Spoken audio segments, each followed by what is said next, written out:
From the fiery hearts of ancient stars to the incredible power that lights up our world, there exists a class of materials that holds the very keys to the universe's most fundamental forces. They are the source of immense energy, the subject of incredible scientific discovery, and the foundation of technologies that could shape the future of humanity. Today, we're diving deep into the fascinating and often misunderstood world of nuclear materials. What are they? Where on earth do we find them? And what are some of the most mind-blowing facts about these powerful substances? So, what exactly is a nuclear material? The term sounds like something straight out of science fiction, but it's a real and regulated category of elements.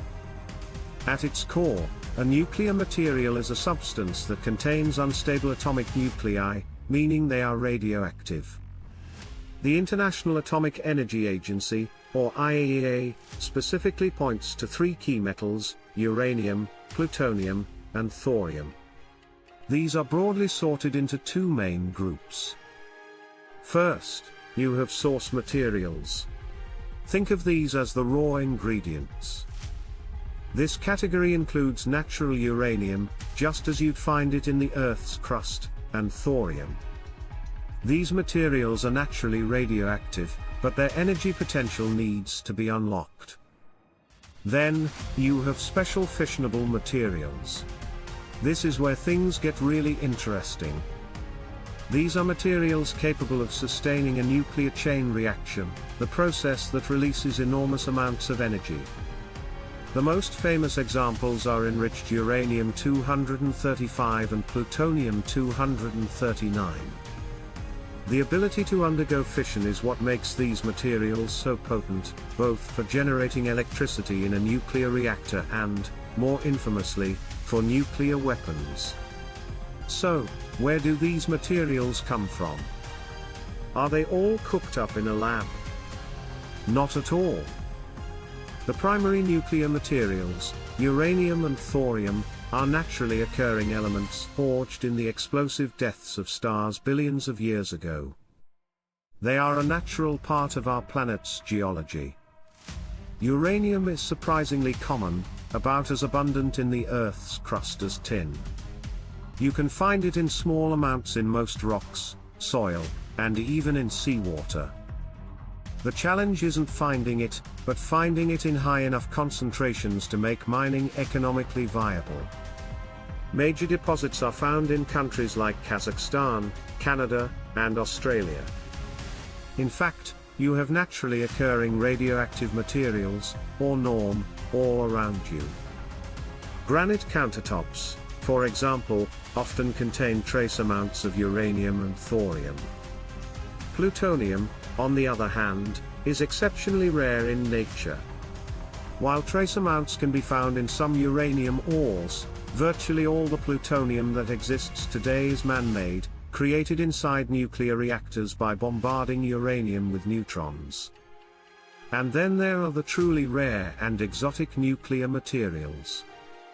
One of the rarest, and most dangerous, is corium. It's not found in nature and you can't manufacture it in a lab. Corium, a lava-like mixture of nuclear fuel, control rods, and structural materials, is only created during a severe nuclear meltdown, like those at Chernobyl and Fukushima.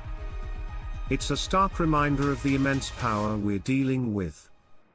The story of how we discovered these materials is a tale of scientific curiosity and accidental breakthroughs.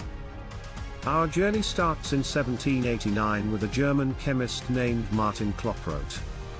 While analyzing pitchblende ore from a silver mine, he realized he had found a new element.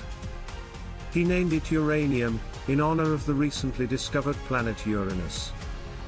For over a century, its primary use was surprisingly mundane, coloring glass and ceramics with a vibrant yellow-green hue. The true nature of uranium remained a secret until 1896. The French physicist Henri Becquerel was studying how fluorescent materials react to sunlight. He placed some uranium salts on a photographic plate wrapped in black paper and left it in a drawer. To his astonishment, the plate became fogged, as if it had been exposed to light. He correctly deduced that the uranium itself was emitting some kind of invisible, penetrating rays. Radioactivity had been discovered.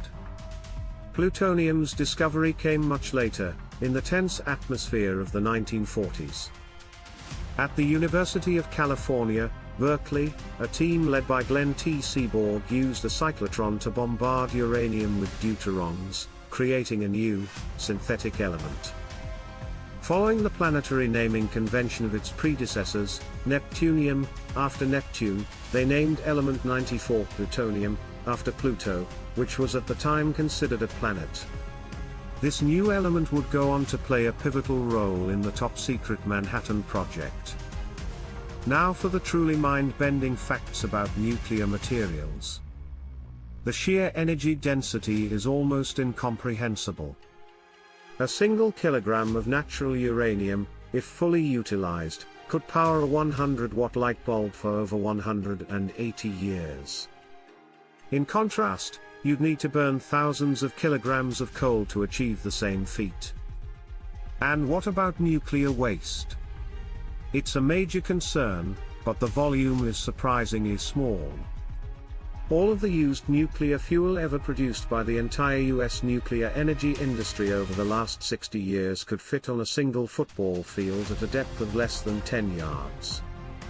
Furthermore, about 96% of what we currently call waste can be recycled into new fuel for advanced reactors. Beyond power generation, nuclear materials have other incredible uses. Plutonium-238, for example, is a critical power source for deep space missions. Probes like the Voyager and the Mars Perseverance rover use the heat from its radioactive decay to power their systems for decades, far from the light of the sun.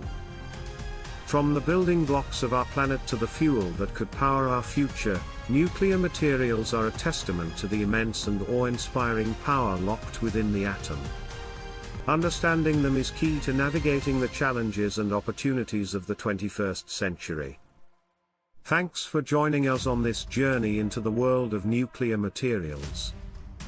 If you found this video fascinating, be sure to hit that like button, subscribe, and ring the bell so you don't miss our next deep dive into the wonders of science. Until next time, stay curious.